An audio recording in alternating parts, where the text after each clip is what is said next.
Visto que Yeshua nos diz para fazer discípulos de todas as nações e sermos nós mesmos também discípulos, seremos enriquecidos para entender o que exatamente se espera de um discípulo. O relacionamento entre Elias e Eliseu serviu de modelo durante o tempo de Yeshua do que se esperava do relacionamento entre um mestre e seu aluno. Deus disse a Elias para escolher Eliseu para sucedê-lo como profeta. E quando Eliseu foi chamado, Eliseu deixou tudo para viver e servir a Elias. Em 1 Reis 19 diz: Então Elias, partiu dali e encontrou Eliseu, filho de Zafate, enquanto ele estava arando com 12 pares de bois diante dele, e ele com o 12º. E Elias passou para Eliseu e jogou seu manto sobre ele. Ele deixou os bois e correu atrás de Elias e disse: Por favor, deixe-me beijar meu pai e minha mãe, então eu o seguirei. E ele disse a ele: Volte novamente para o que eu fiz para você. Então ele voltou de segui-lo e tomou a dupla de bois e os sacrificou e ferveu sua carne com as ferramentas dos bois e deu ao povo e eles comeram. Então ele se levantou e seguiu Elias e se tornou seu assistente. Quando Eliseu pede para se despedir de sua família, Elias responde com raiva porque Eliseu estava atrasando sua resposta ao chamado que Deus havia lhe dado. Eliseu respondeu, queimando seu arado para mostrar seu compromisso total em seguir Elias, até mesmo em sustentar sua própria família. Compare isso com uma cena de quando Yeshua estava falando a um candidato a discípulo.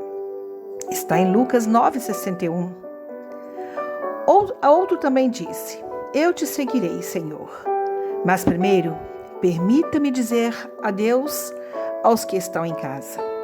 Mas Yeshua disse-lhe: Ninguém, depois de pôr a mão no arado e olhar para trás, é apto para o reino de Deus. Existem paralelos interessantes aqui. Um discípulo em potencial pede para adiar seu compromisso de seguir Yeshua por causa da família.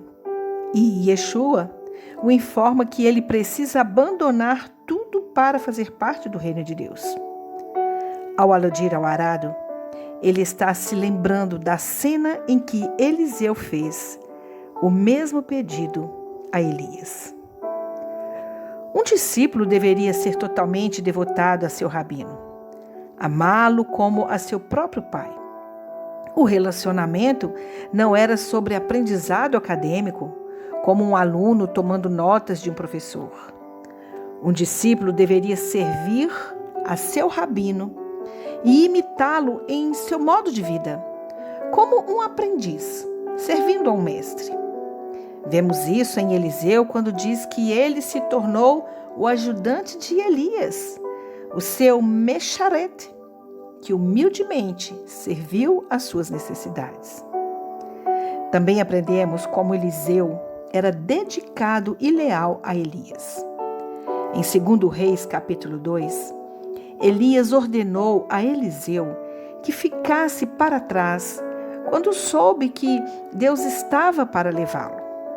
Nada do que Elias disse poderia fazer Eliseu se afastar. Eliseu até chamou Elias de pai, quando o viu subir em uma carruagem celestial. Se virmos isso como um modelo para os discípulos de Yeshua, ele ilumina as cenas dos evangelhos. A declaração de Pedro: Nunca te deixarei, nem te desampararei. Teria sido uma coisa razoável para um discípulo dizer a seu amado mestre, o seu rabino?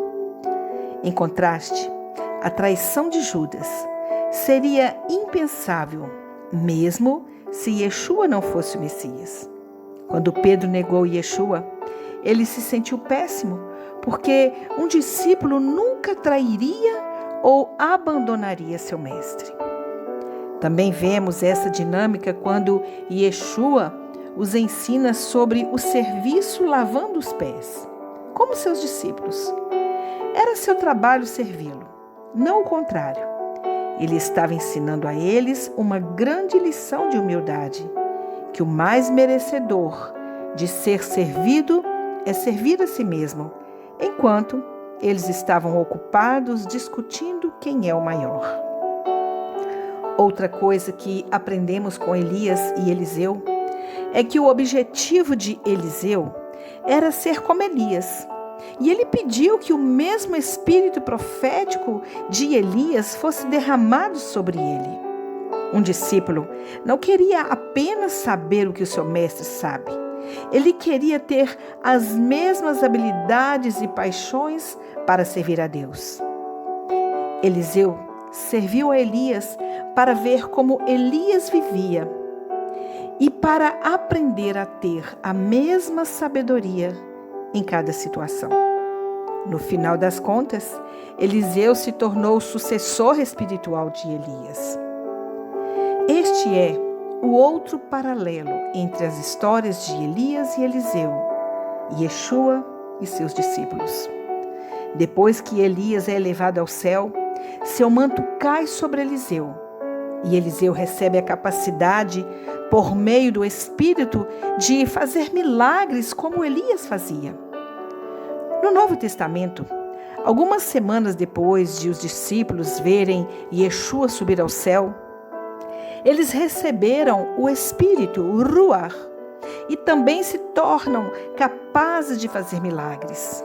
Nós, como discípulos de Yeshua, recebemos dons espirituais que nos permitem continuar servindo como a primeira igreja.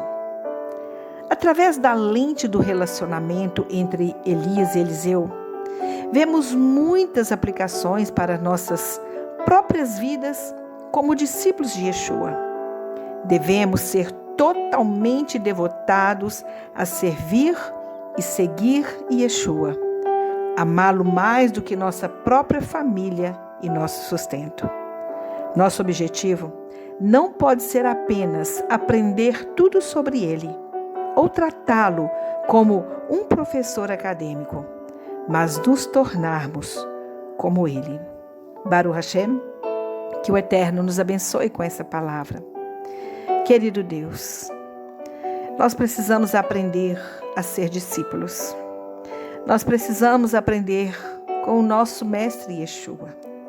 Por isso nós pedimos o derramar do Teu Espírito Santo, para que por meio dele nós possamos sim receber a revelação do Senhor e a cada dia, a cada passo que dermos, a cada atitude, pensamento e palavra, podemos refletir e levar adiante essa luz que está em nós, testemunhando de que Yeshua HaMashiach vive, e assim poder proclamar as boas novas, porque o Espírito do Senhor está em nós, e nós temos Yeshua como modelo de Filho de Deus, modelo de profeta, modelo de sacerdote, modelo de Salvador, modelo de amigo, de conselheiro. Então, Pai, nos ensina por meio da Tua palavra e que nós possamos, como discípulos de Yeshua, colocar em prática tudo aquilo que o Senhor tem nos ensinado. É a minha oração, em nome de Yeshua HaMashiach. Amém.